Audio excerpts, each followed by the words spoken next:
Alright, so late of the Pier's only album from 2008, Fantasy Black Channel. Indie. Nah, it's not right. No, they said from the start they don't like indie, all indie bands sound the same and we want to do something original, right? So let's just take your basic indie band structure, guitar, bass, drums, and a singer, right? But then they've added a synth into that mix, right? And with that mindset, they've tried to push things in a more electro sort of direction, right? So with that, can they think electro dance, indie rock? Go with that, right? So I'm going to try and be as vague as I can with this because at the end of the day, they produced a rather illustrious concept album with the theme of moving out to go with it, right? So I don't want to ruin that story. At the end of the day, that story is throughout the album, and that is the main point of the album is that story, what the story that they're trying to tell, a story that we all go through, right? So starting off with Hot 10 Blues is your basic atmospheric intro, but then I think it's a chord structure which just makes it seem off, right? So anyway, ironically, first you've got Broken, which is like your basic indie rock sort of tune. It's fast, it's frantic, it's got some impressive bass.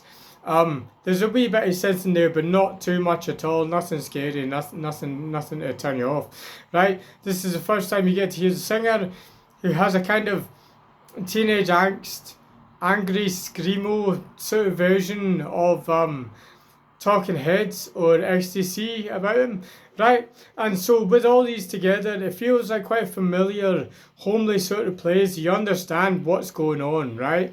But then after that, things get weird. So with the next tune, the electro starts taking over.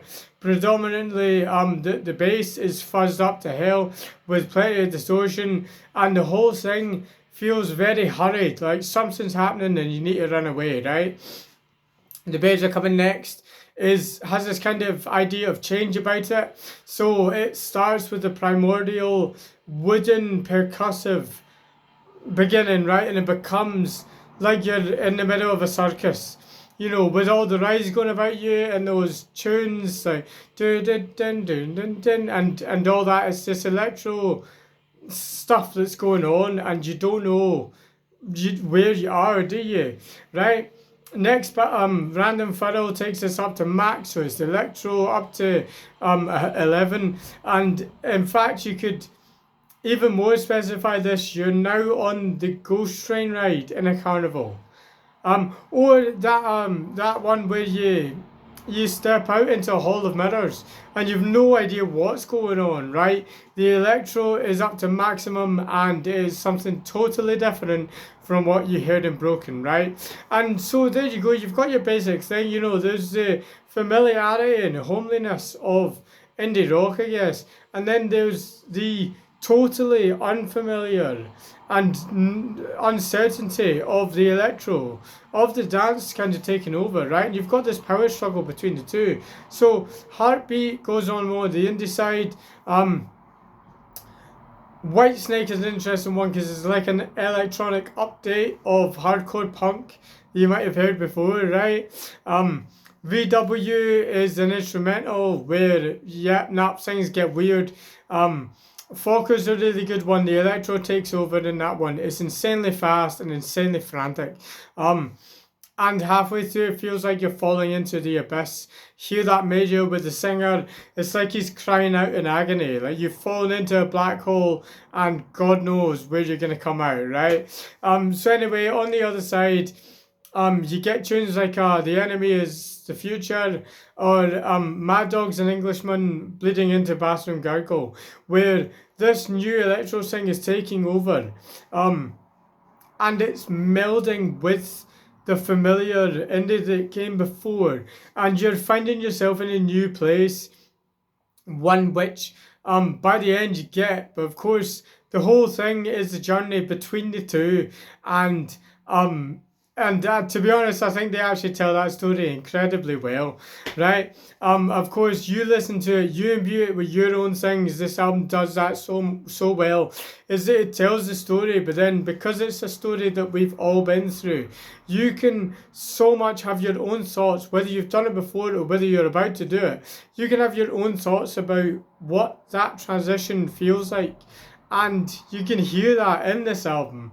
You very much put your own slant on what story this album is letting you hear. And it's very interesting, right? With this thought in mind, when I first heard it, when it first came out, I just thought it was really weird. What is going on? I do not understand this music whatsoever. Now, of course, 20 years later, I get it. I get the story. I understand what that story is and how the music tells that story so well, right? With that management, well done, or production, whatever it was, that you got a band that basically wanted to do all these things, and you said, all right, okay, do whatever you want, but management, well done, have still facilitated them into doing that, but making a really clean, polished album. They've came out with a banger of an album here. So well done, and it's a shame that they never made a second one. But then there's a few reasons for that. I mean, how do you follow this album up?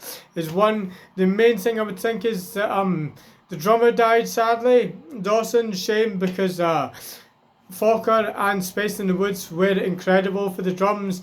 You're squeezing so much into such a wee tight bit that doesn't even sound like it's possible, but you did it. Well done. So overall, I think they've came out with an actually pretty impressive album. Well done. It's an incredible story to hear. So nice one, Light. Until next time, take it easy.